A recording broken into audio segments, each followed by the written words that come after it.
Ready? All right, let's do this. All right, thanks for, some of you came back from doing this Saturday, so I'd like to kind of review, which I think will be good. I don't think it'll be too boring. So this is something you can take home. I don't know that we'll even follow this kind of thing. So we'll do a summary of formation and then maybe go wherever you want. All right, so why this is important. This is important because you need to realize that at every moment of every day you're being formed or malformed in some way. By the media that you bring in, by your traditions, and some of it's value neutral, some of it's not nothing, it's just what it is. Some of it's great, some of it is bad, right? And I think the easiest example to think about how this formation happens is your palate, right? And we used this yesterday. You remember when you fed the kids squash for the first time, right? And they spit it up, and then you kept trying, right? Because you understood that their palate needed to change. It needed to be formed, right? By tastes and textures. And if you didn't do that, then your kid would be stuck in a rut, right? You've all had that kid that that's all they're going to eat, right? And so part of it is because of their own taste buds. Part of it is nature, but also a lot of it is nurture. And that idea of forming your palate, to be exposed to different things, and then to have it changed and matured, is true of your spirituality.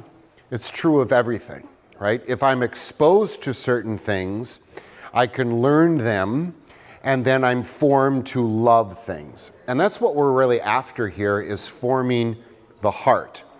We want people to love what is true, what is good, and what is beautiful.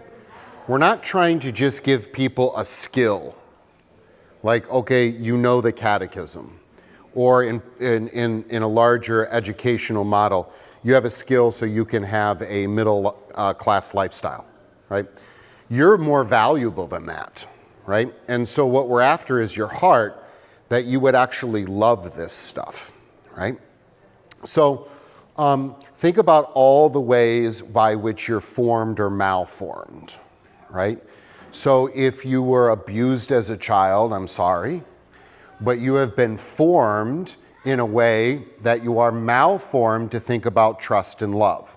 You probably are going to have to overcome certain hurdles when it comes to trusting somebody again, right? Your heart was malformed because of that. It's not destiny, but it takes a lot to form it the right way, right? I mean, we all sort of understand this, right? So how do we go about that when it comes to spirituality? How can we be formed and malformed to think about these things? Well, one way is to realize that you look through life through lenses, right? So think about you have glasses on, you see everything through those lenses, right? We use that word like rose-colored lenses, right? And we do this all the time. We do this when it comes to thinking about the body. So there were at times when we primarily thought the body and how it functioned, we saw it through the lens of fluids. This is the ancient world. They'll be like, you have a lot of bile or blood or water, whatever. They started to think that way. For a while then, we started to think of the body as a machine, right? These things work together like a complex machine that you learned in Physics 101, right? What do we think about it today? I think we're in the information age, or at the tail end of that. We think of data. We have DNA. The brain is a computer, that kind of stuff.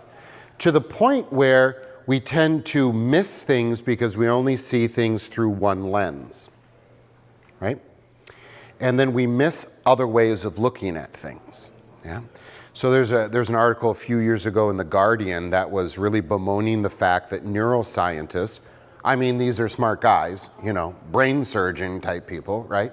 That they're focused in on this model and this analogy of computer and data, and that's not exactly how DNA in the brain works, right? You have to see things through different models, right?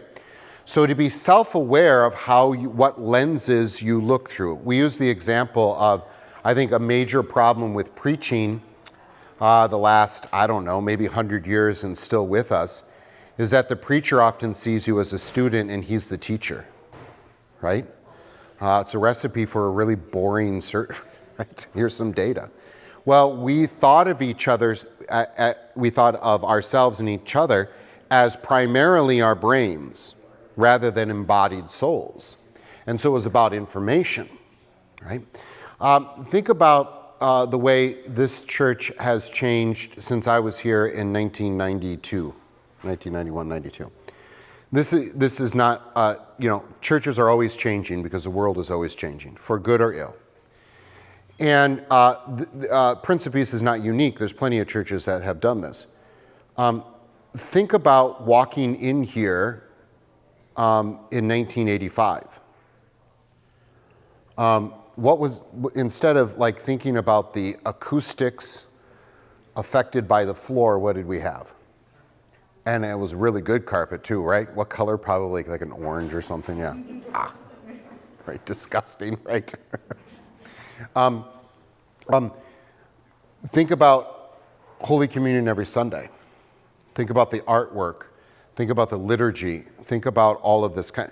There's a move as we move from a modern world, which thought everything was scientific, were brains on a stick, to a more holistic world where we see ourselves as embodied souls.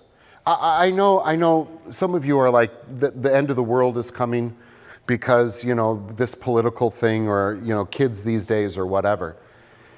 Yeah, there's some scary stuff coming.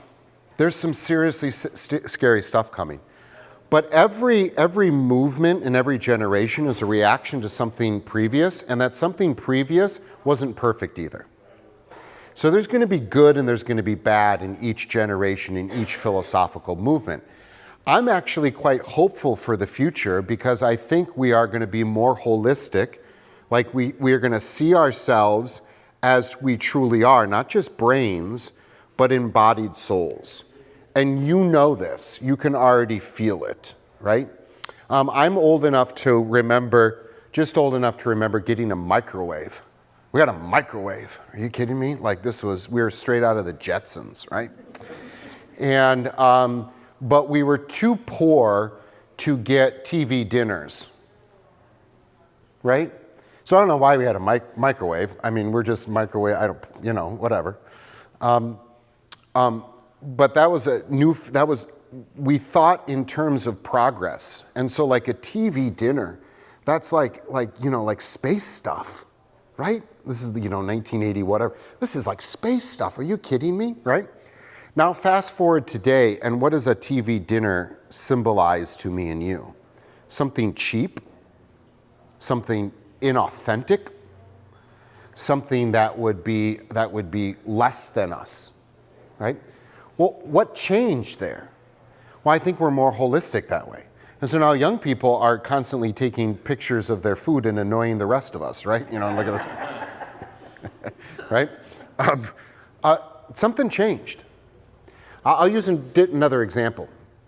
I'm willing to bet that my parents, for the most part, and my grandparents' generation for sure, when they went and bought fruit at the supermarket, they only thought of two things. One was, how much did it cost? And if it was ripe or not. Those are economic concerns. Those are scientific concerns. We add something today, don't we? We add a question, was it ethically sourced? And what kind of pesticides were put on it? Do you see the switch?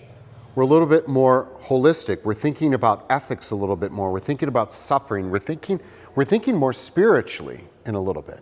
It's going to get weird though, right? It's going to get weird. Well, all sorts of weird spirituality, right? You guys are used to it in California. Now it's going to come to the Midwest. This is a problem, right?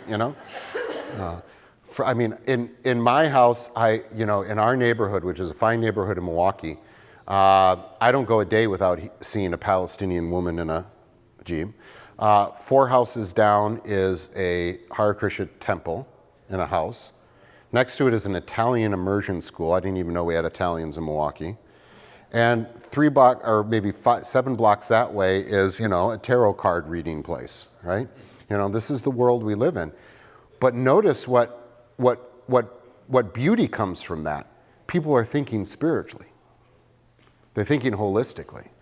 That is such a great moment for us because Christianity puts the spiritual and the physical together in the incarnation. Christ takes on flesh and then comes to you in meal, yeah? And in baptism, it's not just a head thing, right? So if I start to see the world and myself and you, not as a machine, not as a computer, but as an embodied soul, things start to open up a little bit, right? So I'm formed to think in a certain way. All right, is that a good enough, those of you who were Saturday, was that sort of a good enough kind of summary of where we're at? Okay, so we can go in any direction you want right now. We can talk about how we are formed when we come into this space. How can we be formed in the home? What do we do? Maybe as you're thinking about that, maybe you could ask a question. One of the examples we used yesterday is your calendars. Your calendars form you. And if you have, especially if you have children, you have competing calendars. You start thinking about how many calendars you have. There's an economic calendar, right? We're going to pay taxes in a couple weeks. There'll be Black Friday. If you need a mattress, you wait till President's Day, right? There is a school calendar. That new year starts in, late August, early September. There is most definitely a sports calendar, right? We're in the beginning of baseball, March Madness, right? And then it'll be the NFL draft. This runs a lot of economic things in our world, right? You have the Julian calendar. We're going to go from March to April. You have a family calendar, birthdays and anniversaries. And then you have also this thing called a church calendar, right? And those are competing things, right? And how do you perceive the world? By which calendar dominates your world, right? Most likely your school calendar if you have children, right? And that forms us to think about what is important and what is not important. I use this example that back in the day, medieval and Reformation era, you didn't sign your name, you didn't date things March 30th, 2025. You signed the saint that was that day. I don't know whose saint day it is today, but there's a saint today, right? And you wrote that Saint Valentine's Day, the Feast of Easter, or whatever, because they were thinking spiritually. We don't necessarily do that, but there's an opportunity to do that, okay? All right, so hopefully that's not too deep. Does anybody want to go down a pathway? Otherwise, I'm going to keep talking. No. Let me give you another example. This is a sacred space. What does that mean? It's not a magical space, right? You're not coming in here and you're going to be zapped with something, right? Or there's spiritual forces going on here. But yet this is not a parking lot. This is not a mall. This is not a supermarket, right? This is something different. So how should we think about it? Well, the ancients always thought about God being located. You went to a place where God was located. Now, if I would ask you where God is, you would most likely give me the catechism answer and say, he's everywhere. And I would say, good for you. However, he wants to be found in a specific place. He doesn't want you to go into nature and find him. Can you find something about God in nature? Sure. Right? This is every pastor has a story about a guy who's like, I don't need to come to church, pastor. I go fishing on Sunday morning. That's where I get God. I'm like, oh yeah? How many fish did you catch today? Yeah. Did you notice out in nature that it's a pretty wicked place? How do you explain the hurricanes and the volcanoes and the stuff? Oh, you can get to the sense that there is a God and that he's pretty darn powerful. He has a certain sense of beauty, but he seems to be pretty capricious. That means he's like, angry without thinking about anything. He just, sends a hurricane and a famine. You're certainly not going to get to love, and you most certainly aren't going to get to Jesus Christ. So God is saying, don't find me there. Find me in a place where I seek to be found. Yeah? Find me where I'm supposed to be found. And he says, I want you to find me where I promise to love you. Word, meal, baptism, and absolution. For your convenience, Pastor Bader does it every Sunday. Right here. Yeah. So I am coming in. Now think about how we normally think about God. I'm just walking around and God's everywhere and he's in my heart and I pray to him. Okay, that's fine. But have we lost something about you come in here to the presence of God and he should flip you away because you are unholy? And yet you dare to come in here and even dare to call upon his name, the invocation, and say, I want to stand before God and be judged. That's what you're saying. And the only way you have the guts to do this, right, is because you have a relationship with him that is one of love, specifically in baptism, which, by the way, was in the name of the Father, Son, and Holy Spirit. So now do you see how that thinking forms your worship? I'm coming in here, and I have a relationship with him that is one of father-child, Father, Son, and Holy Spirit, baptism. It changes sort of the way you think about this space, doesn't it? Yeah.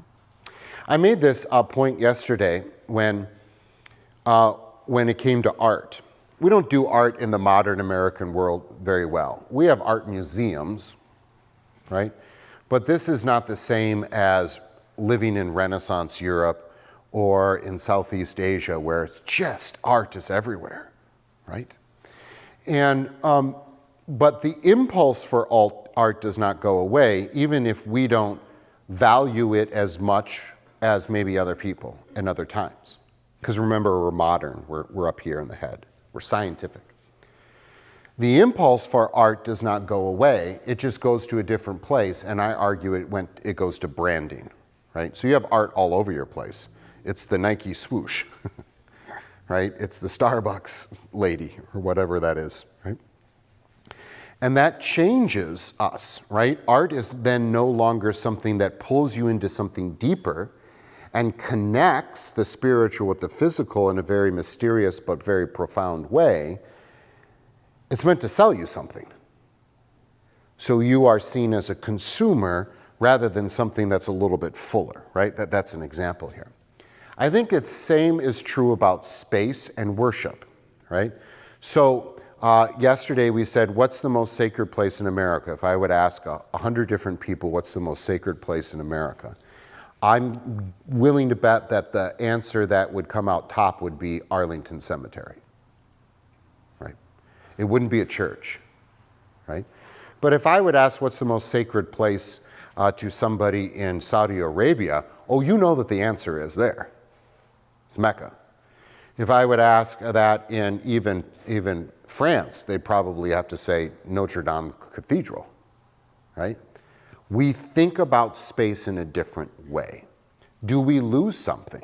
I think so, right? So here's one of many examples of how we're formed to think. All right, I want to hear from you. Anybody want to go down a different direction? There's a list on the bottom of page 12, or the top of page 12, of practical things. We went through about half of them last time. That maybe get your juices going a little bit.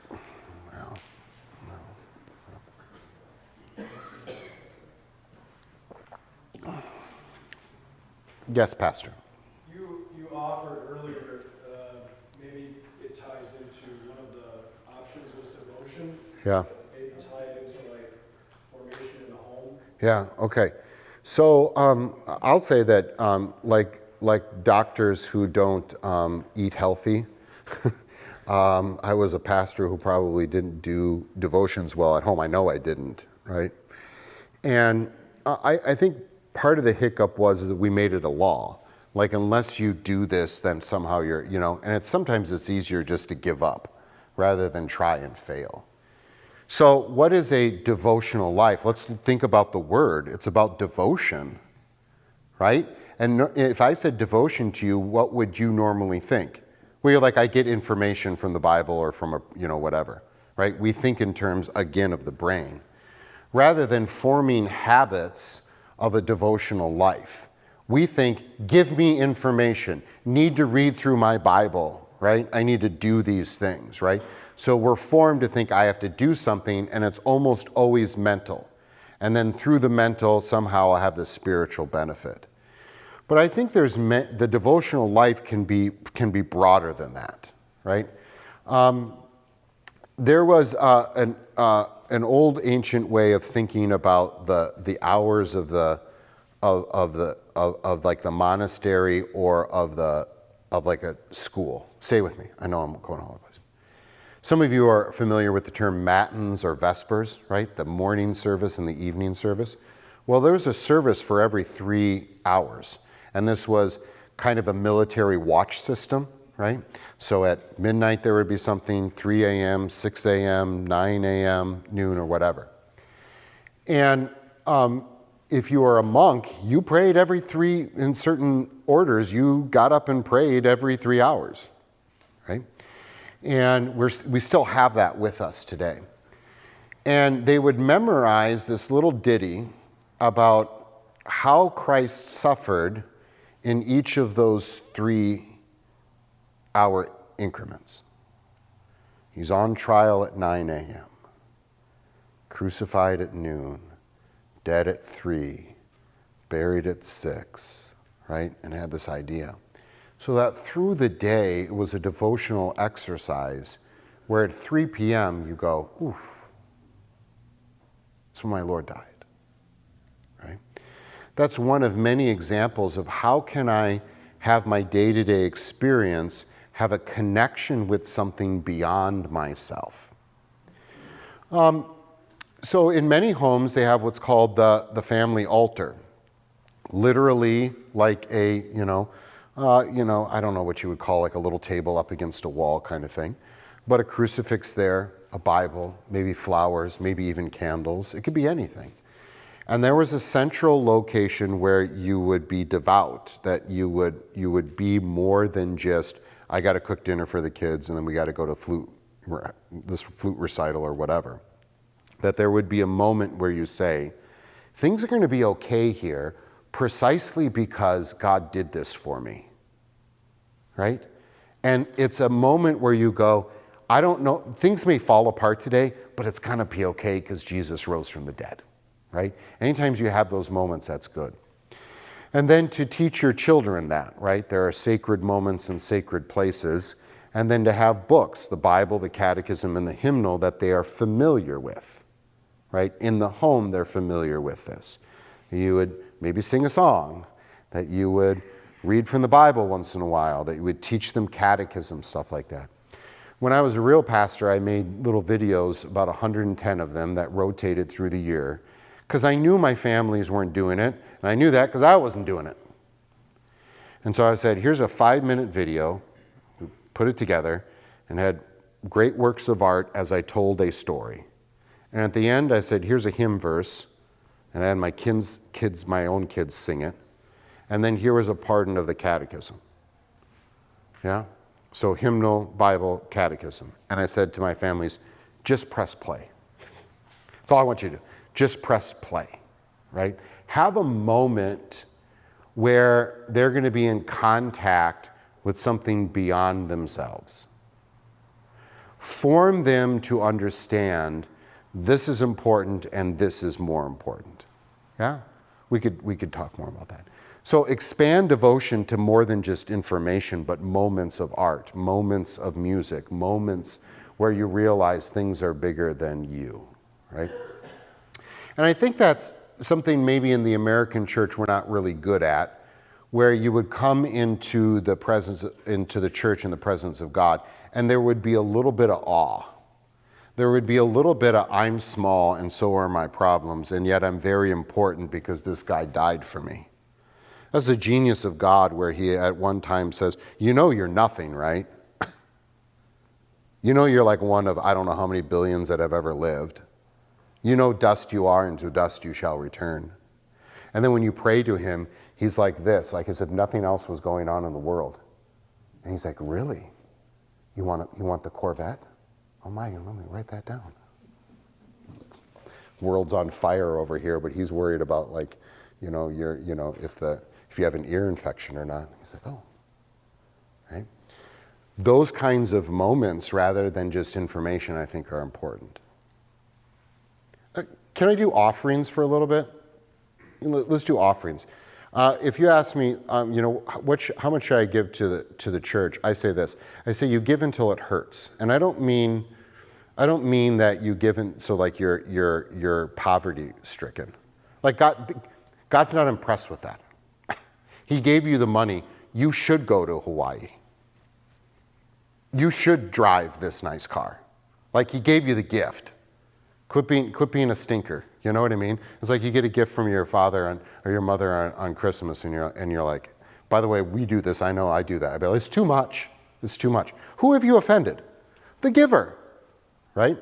That's not what I mean.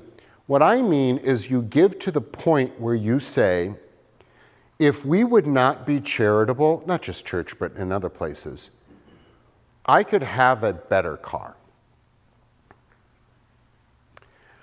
I want you to give to the point where some years you don't go to Hawaii, you go to Florida instead.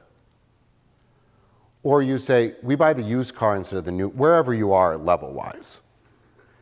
You give to the point where you say, we give enough that our lifestyle could be a little bit more if we didn't give that monthly or weekly or whatever. And here's why. Because it forms you. It forms you to understand what is important and what is not important, right? We used the word ultimate and penultimate yesterday, right? What you're saying to yourself is you're saying, God's good gifts are great for me, and I'm grateful and I'm content, and I'm going to enjoy them, and I'm going to do it guilt-free. But I also know that there's such a thing as eternity. Yeah? And you know what? I could, if I would just be selfish and not give to the church, I probably could have a nicer, you fill in the blank. But that nicer thing is not on par with the mission of the church, right?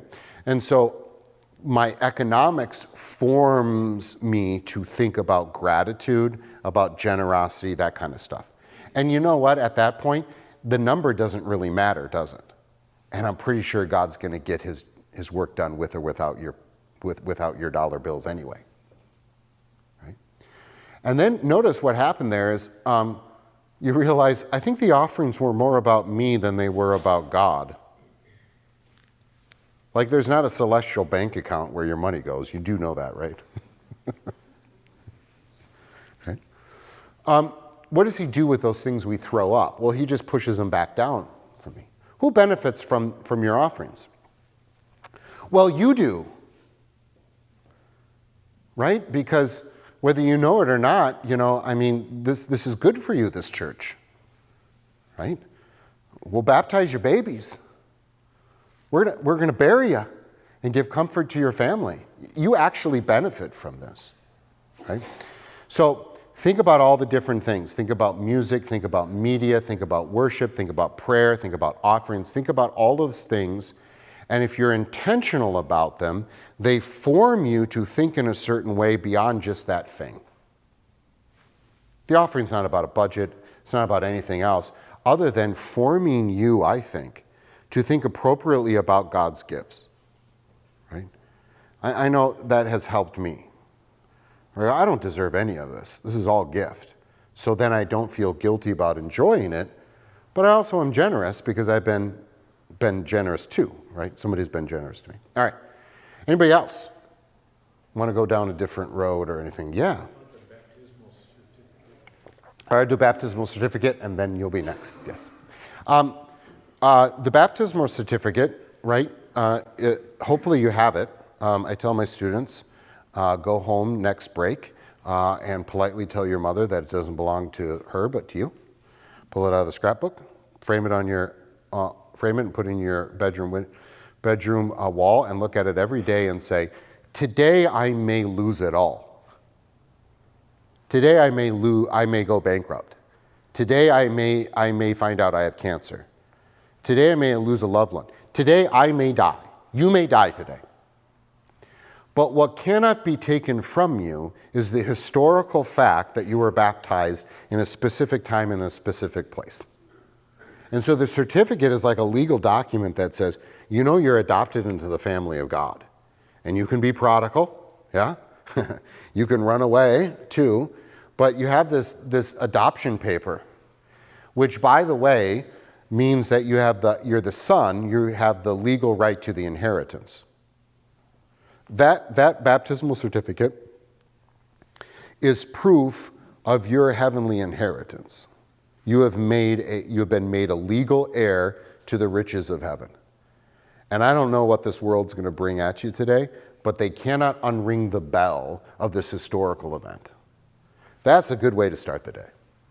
Be like, I don't know what you got, world, today, but bring it on. Right? Yeah. Oh, this is a good one. Okay. So chalking the door is something you do on January 6th, which is the Epiphany of our Lord, which is the 12th day of Christmas, and we celebrate the Magi coming, right? And they came with 3 gifts. We're told gold, frankincense, and myrrh. And so history says there was 3 kings who came. So if you have an Hispanic background, January 6th is 3 Kings Day, especially if you're Puerto Rican. Well, there was more than 3 kings. There was a whole entourage, but with 3 gifts, 3 kings. And tradition gave them 3 names, Caspar, Melchior, and Belshazzar. And CMB. And that corresponds to a Latin phrase, Christus mansionem benedictat, which said, Christ bless this mansion. So the Magi came and they blessed the home of the Holy Family with these gifts. And now we're asking Christ with his gifts to bless our homes. So January 6th became a day of thinking about God blessing our homes. And so there is a tradition that you would write CMB with crosses, with chalk on your door, on your stoop, and the year. And then Christ bless us. And there were some prayers that you could use. And then, you know, over the year it would fade away, right? It would be there. It's a reminder on your door that you're